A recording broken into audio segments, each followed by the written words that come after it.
નમસ્કાર મિત્રો. સત્તામાં બેઠેલા માણસો જ્યારે અશોભનીય અને હલકી ભાષા એ વાપરતા હોય ત્યારે એમના કાર્યકર્તાઓમાં પણ એ પ્રેરણા સ્ત્રોત બની જાય છે. આજે સીધું ને સટના આ એપિસોડમાં આપણે વર્તમાન શાસકો એમની ગંદી માનસિકતા અને એમની ગંદી ભાષા એ માત્ર એમની પાર્ટીના કાર્યકર્તાઓને જ નહીં પરંતુ નવી પેઢીને પણ બરબાદ કરી રહ્યા છે એની વાત કરવાના છે. તમે જાણો છો કે માનનીય વડાપ્રધાન નરેન્દ્ર મોદી અને એમના કેટલાક મિનિસ્ટરો, એમના કેટલાક પક્ષના નેતાઓ એ જે ભાષા એ કોંગ્રેસના નેતાઓને માટે, જે લોકો હયાત નથી, જે લોકો સ્વર્ગવાસી છે, એમને માટે પણ વાપરી રહ્યા છે. અને એમની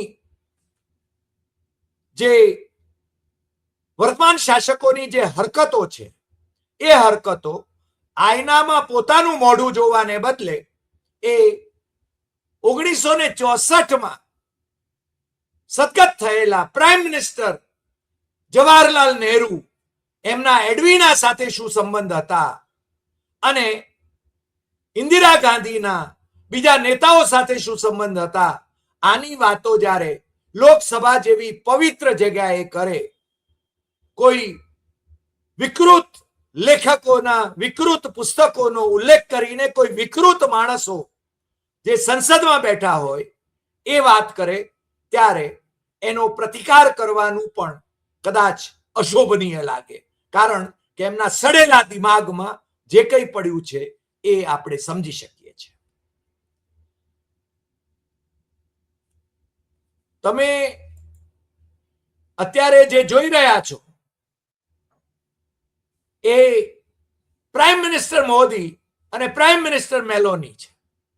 પ્રાઇમ મિનિસ્ટર મેલોની ઇટલીના છે અને પ્રાઇમ મિનિસ્ટર મેલોની સાથે નરેન્દ્ર મોદીના બહુ જ ઘનિષ્ઠ સંબંધ છે એમ કહેવાય છે. અને એ જાતે જ એ સેલ્ફી લે છે. અનેક સેલ્ફી મેલોની અને મોદી લે છે.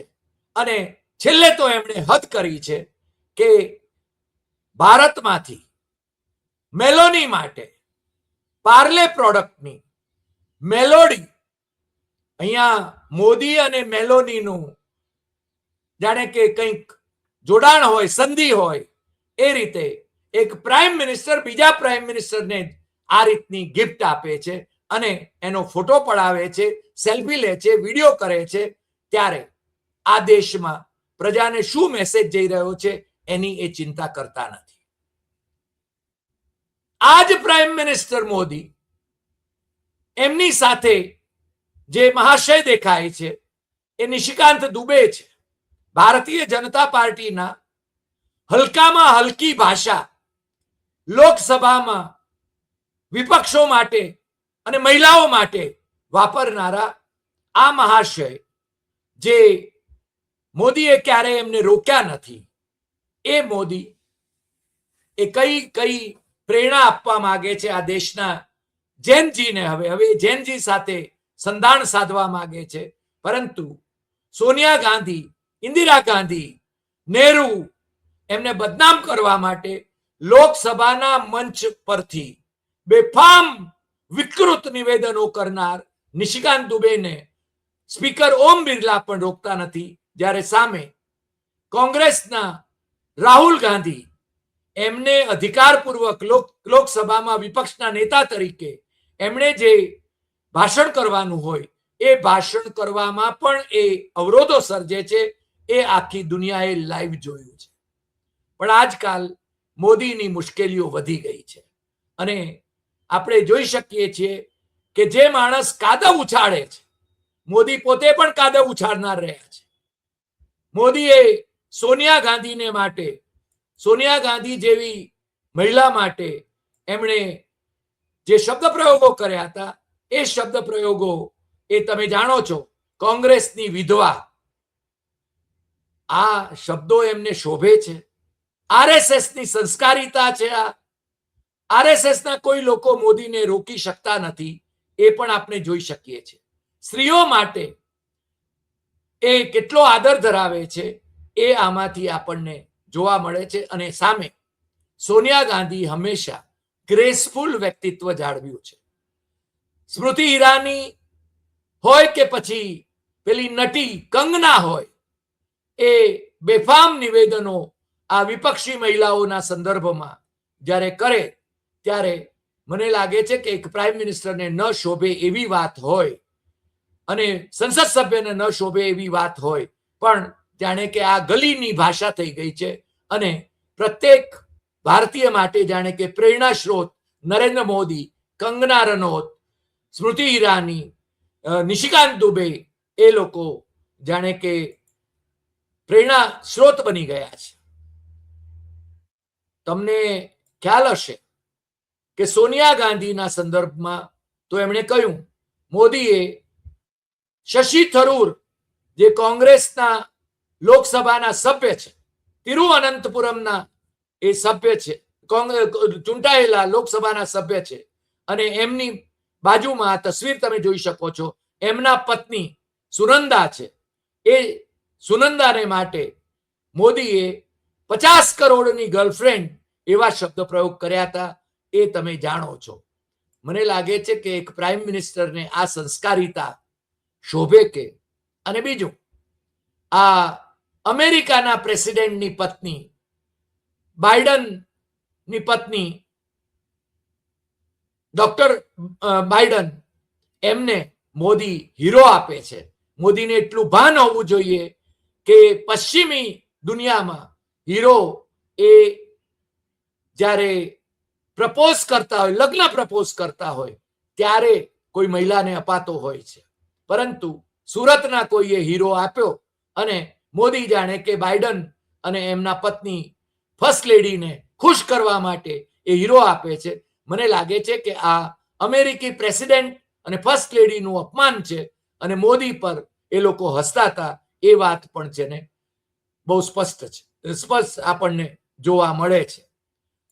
એટલા બધા કિસ્સાઓ છે, એટલા બધા કિસ્સાઓ છે. તમને ખ્યાલ હશે કે ભારત જોડો યાત્રા જ્યારે યોજાઈ રાહુલ ગાંધીની, કન્યાકુમારીથી કાશ્મીરની, ત્યારે આ તસવીર એ ભારતીય જનતા પાર્ટીના લોકોએ ટ્વીટ કરી હતી અને એમના સડેલા દિમાગની એમાં છે ને એમણે કમેન્ટ્સ પણ મૂકી હતી. પરંતુ એક મામા એની ભાણેજ સાથે જો બેઠા હોય તો એમાં પણ સેક્સ જોનારા આ લોકો કેટલા વિકૃત માનસ ધરાવે છે, મહિલાઓ માટે કેટલો આદર ધરાવે છે, એ આપણે બધા સમજી શકીએ છીએ. પ્રશ્ન એ છે કે આ દેશને કઈ દિશામાં લઈ જવા માંગે છે નરેન્દ્ર મોદી અને એમના સાથીઓ. આજે આ એપિસોડ કરવાનું એક ખાસ નિમિત્ત છે અને એ નિમિત્ત એટલા માટે પણ મને મળ્યું છે કે આ એક તસવીર છે. આ તસવીરમાં એક મહિલા એ પ્રાઇમ મિનિસ્ટર નહેરુને ચુંબન કરે છે. હવે આના વિશે નિશિકાંત દુબે અને બાકીના આ સડેલા દિમાગવાળા જે ભારતીય જનતા પાર્ટીના નેતાઓ છે એ આને ટ્વીટ અને રીટ્વીટ કરે છે. આજે એટલે કે હમણાં જ આ 2 દિવસમાં જ એ આ જે મહિલા છે એણે પોતે ટ્વીટ કર્યું છે અને એ કહે છે કે હું નયનતારા સહેગલ છું, હું 99 વર્ષની છું અને હજુ પણ જીવિત છું.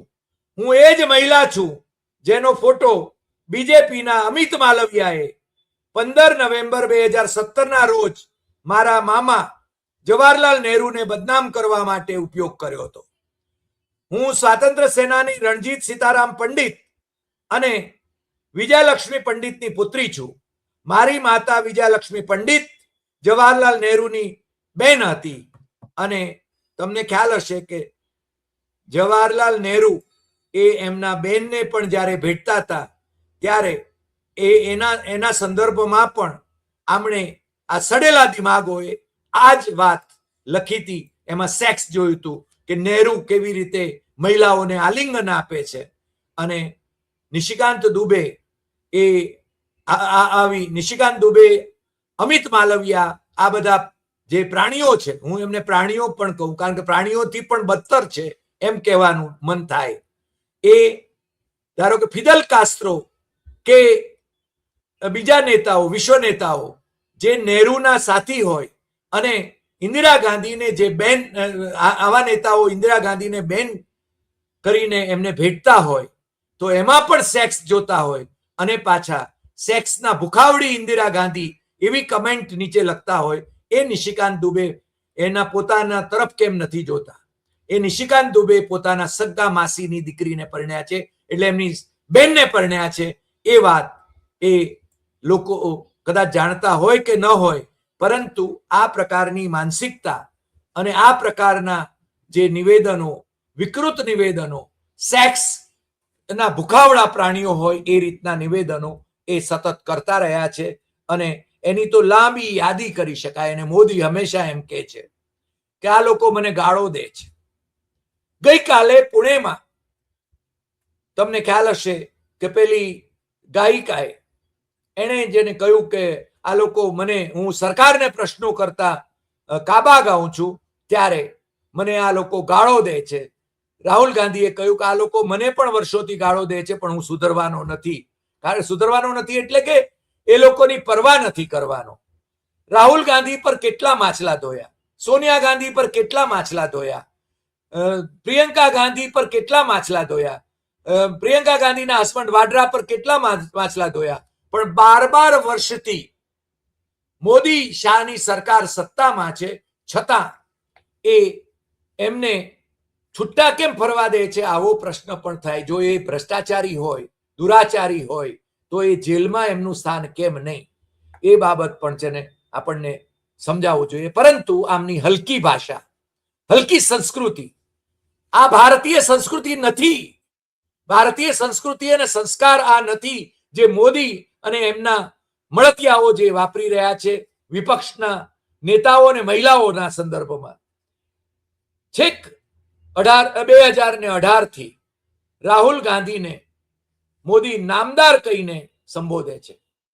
એમ કહે પાછા એમ કહે છે, કર્ણાટકની વિધાનસભાની ચૂંટણી વખતે કહે છે કે મને આ લોકો કોંગ્રેસીઓએ 91 ગાળો આપી.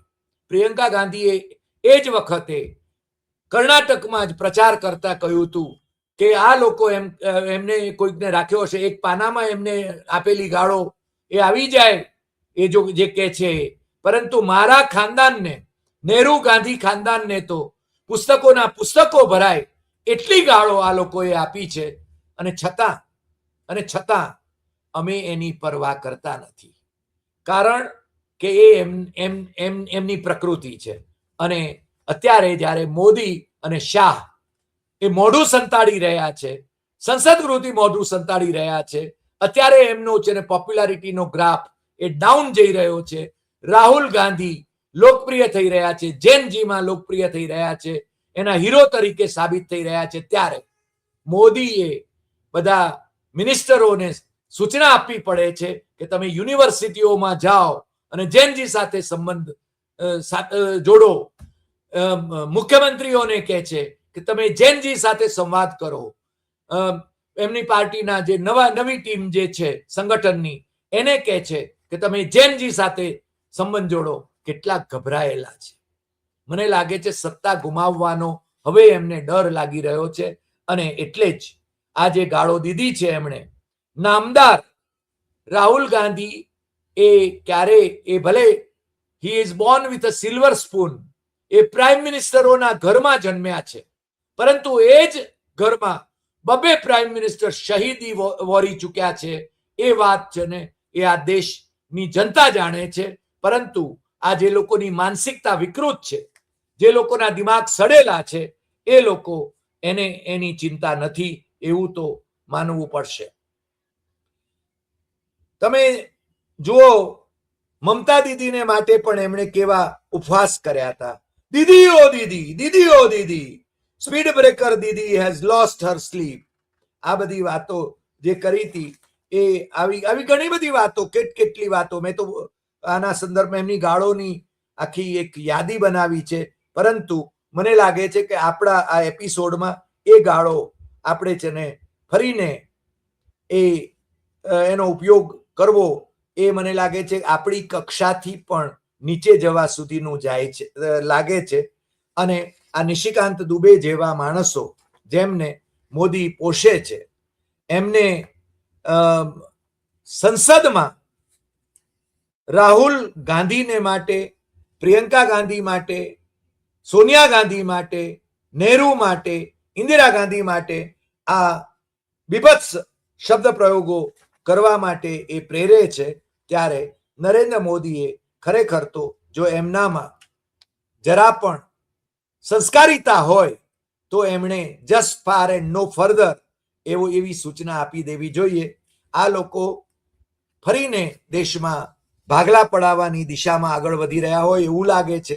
મુસ્લિમો એને સેકન્ડ ક્લાસ સિટીઝન તરીકે ગણવાની જે સાવરકરની 1923ની હિન્દુત્વના એ ગ્રંથની અંદર જે વાત હતી, અને ભાગલાની વાત એમણે 1937ના ડિસેમ્બરમાં અમદાવાદમાં હિન્દુ મહાસભાના અધ્યક્ષ તરીકે Hindu and Muslims they are two separate nations એની જે વાત કરી હતી, એ વાત પછી જીણાએ તો 1940માં અલગ મુસ્લિમો માટે અલગ રાષ્ટ્ર માંગ્યું હતું, અને એના પછી પણ હિન્દુ મહાસભા અને જીણાની મુસ્લિમ લીગ, સાવરકરની હિન્દુ મહાસભા અને જીણાની મુસ્લિમ લીગ, એણે એમની સાથે સંયુક્ત રીતે બંને જણાએ સરકારો ચલાવી હતી. એ વાત આપણે જાણીએ છીએ, અને હવે તો આખો દેશ પણ એ જાણી રહ્યો છે. પરંતુ આજે મને જે સૌથી વધારે વ્યથિત કરી ગયું એ છે ને નયનતારા સહેગલનું આ ટ્વીટ હતું. બહુ જ લાંબુ ટ્વીટ એમણે કરેલું છે, અને ગુજરાતીમાં કોંગ્રેસના નેતા મનહર પટેલે એને ફેસબુક ઉપર આખું અનુવાદ કરીને એમણે મૂક્યું છે. એમાં એક ભૂલ જરૂર એમણે કરી છે. જવાહરલાલ નહેરુ એ નયનતારા સહેગલના કાકા નહીં પણ મામા થાય, અને મામાની સાથે ભાણેજ જો એને ગળે મળતી હોય, અથવા તો બેન જો ભાઈને ગળે મળતી હોય, તો મને લાગે છે કે આ સંબંધોની અંદર અપવિત્રતા નથી. બેન અને ભાઈના સંબંધોને અપવિત્ર લેખનારા ભારતીય જનતા પાર્ટીના નેતાઓ, એમના માનસમાં શું પડ્યું છે એ તમે જોઈ શકો છો. અને જે રીતે નિશિકાંત દુબે એમના માસીની દીકરીને એમની બહેનને જ પરણ્યા છે, એ વાત પણ હવે છે ને જગ જાહેર છે. એટલે એમની માનસિકતા શું હોઈ શકે એ આપણે બધા સમજી શકીએ છીએ. પરંતુ નયનતારા સહેગલ બહુ જ જાણીતા લેખિકા છે, અને એ રાજકોટના રણજીત સીતારામ પંડિત, બેરિસ્ટર રણજીત સીતારામ પંડિત, જે કલકત્તા જઈને પછી વસ્યા, એમના દીકરી છે. સ્વાતંત્ર્ય સેનાની રણજીત સીતારામ પંડિત અને નહેરુના બેન વિજયાલક્ષ્મી પંડિત, એમના દીકરી નયનતારા સહેગલ, એમણે એ પણ વાત લખી છે કે ઇન્દિરા ગાંધીએ એમની ભત્રીજીએ જ્યારે વડાપ્રધાન હતા અને ઇમરજન્સી લાદી હતી, ત્યારે એનો પણ એમણે વિરોધ કર્યો હતો. એ છેલ્લે એમણે એ લખ્યું છે કે મારી માતાએ મને ક્યારેય ચૂપ રહેવાનું કહ્યું નથી. તે જાણતી હતી કે મારે મારા અંતરાત્માને મને જે કહ્યું છે તે કરવું પડશે. તે મારી લાગણીઓ સમજી શકતી હતી. એટલે કે વિજયાલક્ષ્મી પંડિત. 2017માં અમિત માલવિયાએ એમને મારી માતા વિશે પણ, કારણ કે વિજયાલક્ષ્મી પંડિત, તમને ખ્યાલ છે કે અમેરિકામાં એ ભારતીય રાજદૂત હતા, અને પંડિત નહેરુ એમને જ્યારે અમેરિકા જાય છે ત્યારે એ એરપોર્ટ ઉપર ભાઈ બહેન એકમેકને ભેટી પડે છે.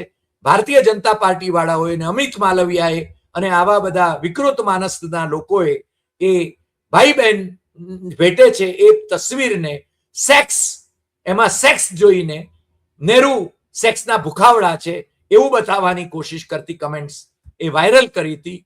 જે રીતે એડવિના સાથેના નહેરુના સંબંધોની વાત પણ એ એમણે વિકૃતિપૂર્વક રજૂ કરી હતી. એ બાબત આપણે જાણીએ છીએ. પણ નયનતારા લખે છે કે ઇમરજન્સી જ્યારે જાહેર કરી મારી ભત્રીજી ઇન્દિરા ગાંધીએ, ત્યારે મેં એનો પણ વિરોધ કર્યો હતો. અને આજે પણ જ્યારે મોદી સરકાર જે રીતે વર્તી રહી છે, ત્યારે 99 વર્ષની ઉંમરે હું હજુ જીવું છું અને હું એ તાનાશાહીનો વિરોધ કરતી જ રહીશ. એ બાબત બહુ સ્પષ્ટ છે. મને લાગે છે ત્યાં સુધી જો આપણે ભારતીય હોઈએ, આપણે ભારતીય સંસ્કૃતિના રક્ષક હોઈએ, તો આ સડેલા દિમાગમાંથી જે મુદ્દાઓ, જે ગાળો પ્રગટે છે, એને કોઈક રીતે રોકવાની જરૂર છે. આરએસએસમાં જો આવા સંસ્કારો અપાતા હોય તો સરસંઘચાલક મોહન ભાગવતે કદાચ એક ફતવો બહાર પાડવો જોઈએ. પ્રાઇમ મિનિસ્ટર મોદીએ પોતે પણ આવી ગાળો બોલવાનું બંધ કરવું જોઈએ, આવી ટિપ્પણો કરવાનું બંધ કરવું જોઈએ, અને એમની પાર્ટીના લોકોને પણ એમણે વારવા જોઈએ. પરંતુ એમના લોકો તો જે રીતે સંસદમાં પણ આવી ભાંડણ લીલા કરે છે, ત્યારે મોદી એમને પ્રોત્સાહિત કરતા હોય એવું લાગે છે. મને લાગે છે God only can save hour culture. આજે આટલી વાત. ફરી મળીશું નવા એપિસોડમાં નવા વિષય સાથે. તમને જો આ એપિસોડ ગમ્યો હોય તો સૌથી વધુ શેર કરશો, લાઈક કરશો, કમેન્ટ કરશો અને ભારતીય સંસ્કૃતિનું સન્માન કરશો, ભારતીય બંધારણનું સન્માન કરશો. લોકશાહીનું સન્માન કરવા માટે આપણે આ એપિસોડ કરી રહ્યા છીએ. અને આપણે અભિવ્યક્તિ સ્વાતંત્ર્ય છે, પણ આ સ્વચ્છંદતા એની છૂટ એ આપણું બંધારણ આપતું નથી. એ વાતને પણ આપણે ગુંજે બાંધવાની જરૂર છે. આજે આટલી વાત. ફરી મળીશું નવા એપિસોડમાં નવા વિષય સાથે.